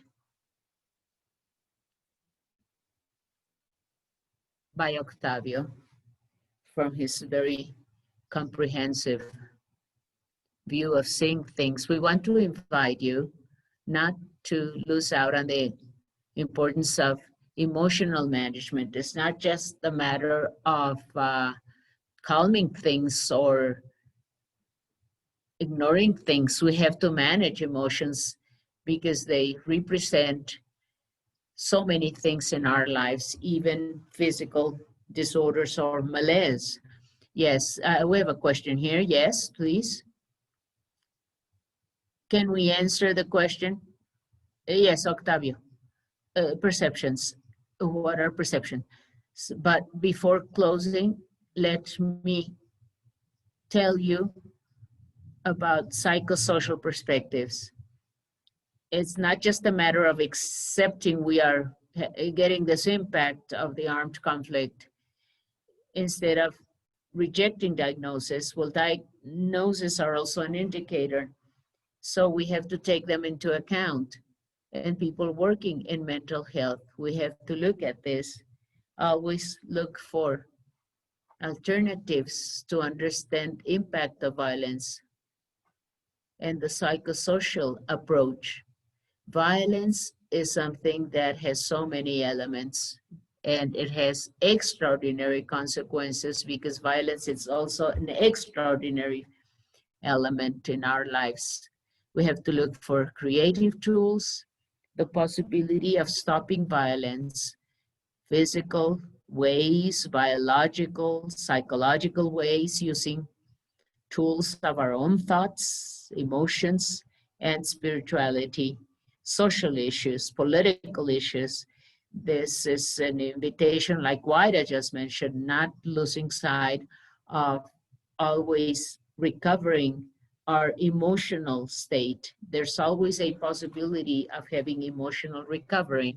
So then I give the floor to Dr. Octavio. If you can briefly tell us, I know we have gone over the time allocated for this meeting. What are perceptions? Perceptions are those things that come through our senses. What we see, what we hear, what we smell, what we taste, and what we touch. The 5 senses that we know, but it's really 8. Time perception, space perception, and something, intuition. Those things that are not directly coming through those 7 senses, but we have intuition on things.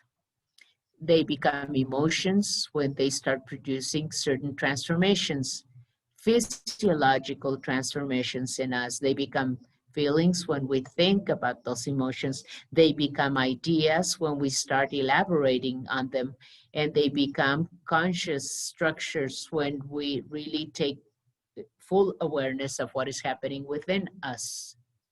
Thank you so much, Octavio. Well, to close this exercise, thinking about thoughts and perceptions, how do we systematize? Let's do an exercise just to let our emotions go. A small example of a tool we have. I'm sure that with everything you've told us here today, we are learning so many tools, but let's practice a small tool. A while ago, we were doing the muscle relaxation exercise. We were looking at our own emotions. So for a moment, close your eyes. Just look within yourself, inside yourself, and see your emotions. What are they telling you? Usually they talk about needs we have, not only reactivity. Octavio mentioned that being able to observe and pay attention is very important. What is the true risk we are fearing? In any emotion we have, when we're tired, for instance, when we're exhausted. Today we are tired. This is the last panel for today in this Congress, in this 4th conference on peace building from a gender perspective. So what do we feel right now? This might be a lesson. Being tired might be a lesson. And that way we can learn about our emotions. So let's take a second. Let's breathe deeply.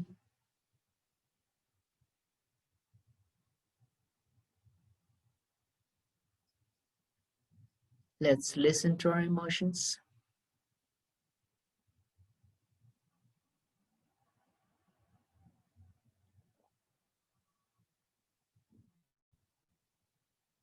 And when we see the need or needs, let us be grateful for our emotions because they're teaching us so many things.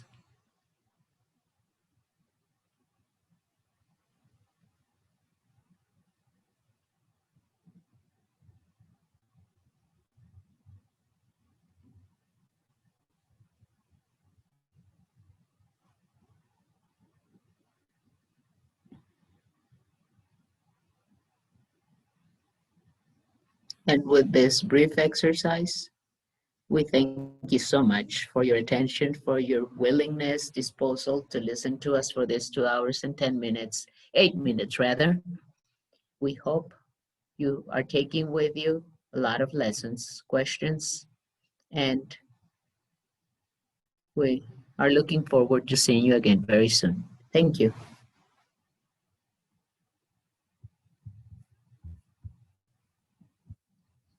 Thank you so much. Thank you everyone who participated in this panel, ladies and gentlemen, our friends who attended this very interesting panel. Thank you so much. We really liked it. And let us continue tomorrow with our agenda for this fourth conference. We have more panels tomorrow, as I have said, at 9 a.m. We have a conversatory on education, families, and peace. This is at 9 a.m. Mexico time. And then this is being organized by the University of Madrid at 1. At 1, we have experiences and reflections on peace building in academic and community contexts. And at 4 through 6 p.m., we have panel 7, transformative peace building, restorative justice in the intersection of gender, race, and trauma, with our friends from the University of New Zealand and the United States. And Saturday, we have a panel 9 to 11 on gender, human rights, peace, and sports, for us to be looking into issues related to peace building. And well, there is no doubt that this panel on emotions and managing emotions and the relationship with security is a fundamental issue we have discussed. What a wonderful panel we've been participating in. Thank you, Octavio. Thank you, everyone. Mayra, Juliana, Eugenia, and Deris. Thank you, everyone. Thank you for welcoming us. Eugenia Legorreta, I want to thank everyone, Jorge, everyone participating. See you tomorrow morning. Have a wonderful afternoon. Bye-bye.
Si el centro nos necesita, si reconoces como un edificio que tiene como vitrales, que tiene ventanas muy grandes